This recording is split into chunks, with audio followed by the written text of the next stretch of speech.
1 Pierre chapitre 3.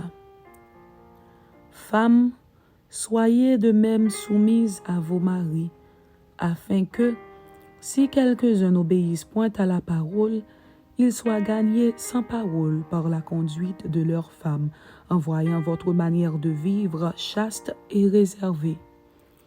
Ayez non cette parure extérieure qui consiste dans les cheveux tressés, les ornements d'or ou les habits qu'on revêt, mais la parure intérieure est cachée dans le cœur, la pureté incorruptible d'un esprit doux et paisible qui est d'un grand prix devant Dieu.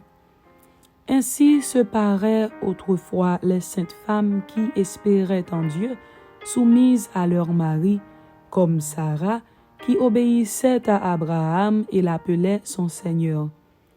C'est d'elle que vous êtes devenues les filles, en faisant ce qui est bien, sans vous laisser troubler par aucune crainte. Marie, montrez à votre tour de la sagesse dans vos rapports avec vos femmes, comme avec un sexe plus faible.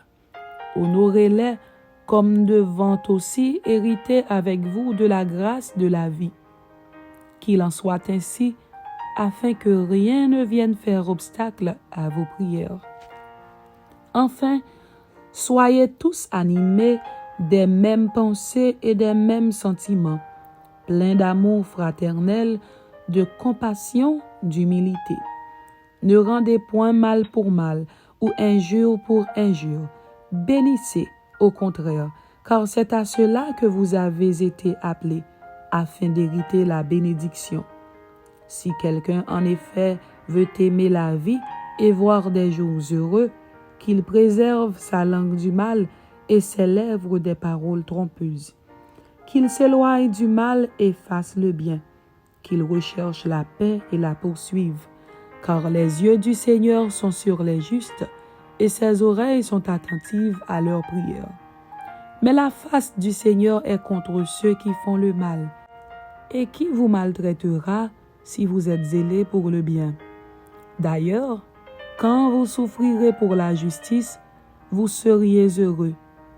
N'ayez d'eux aucune crainte et ne soyez pas troublés. Mais sanctifiez dans vos cœurs Christ le Seigneur, étant toujours prêts à vous défendre avec douceur et respect devant quiconque vous demande raison de l'espérance qui est en vous, et ayant une bonne conscience, afin que, là même où ils vous calomnient comme si vous étiez des malfaiteurs, ceux qui décrient votre bonne conduite en Christ soient couverts de confusion. Car il vaut mieux souffrir, si telle est la volonté de Dieu, en faisant le bien qu'en faisant le mal. Exemple de Jésus-Christ qui a souffert pour nous, conduite à tenir, consolation à espérer.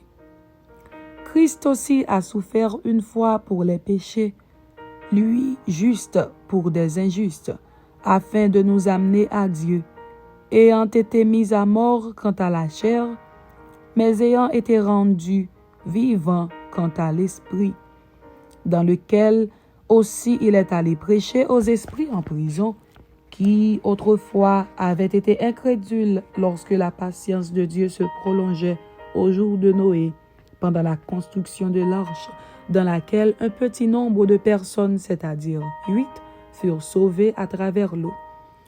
Cette eau était une figure du baptême, qui n'est pas la purification des souillures du corps, mais l'engagement d'une bonne conscience envers Dieu, et qui maintenant vous sauve, vous aussi, par la résurrection de Jésus-Christ, qui est à la droite de Dieu, depuis qu'il est allé au ciel, et que les anges, les autorités et les puissances lui ont été soumis.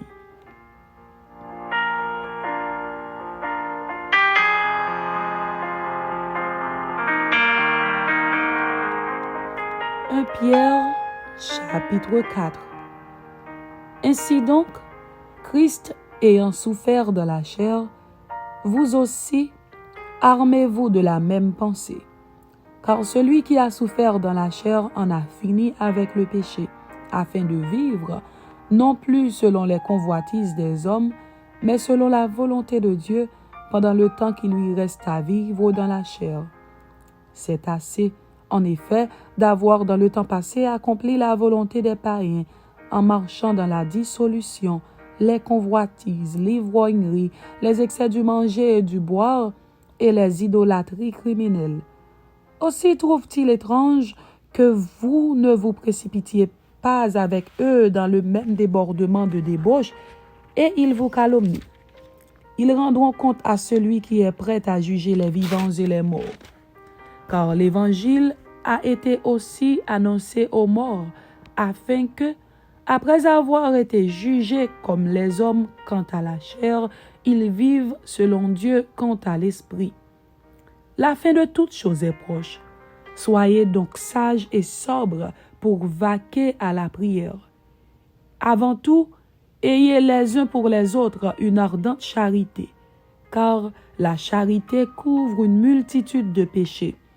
Exercez l'hospitalité les uns envers les autres, sans murmure, comme de bons dispensateurs des diverses grâces de Dieu, que chacun de vous mette au service des autres le don qu'il a reçu. Si quelqu'un parle, que ce soit comme annonçant les oracles de Dieu. Si quelqu'un remplit un ministère, qu'il le remplisse selon la force que Dieu communique, afin qu'en toutes choses, Dieu soit glorifié par Jésus-Christ, à qui appartiennent la gloire et la puissance au siècle des siècles. Amen. Bien-aimés, ne soyez pas surpris comme d'une chose étrange qui vous arrive, de la fournaise qui est au milieu de vous pour vous éprouver.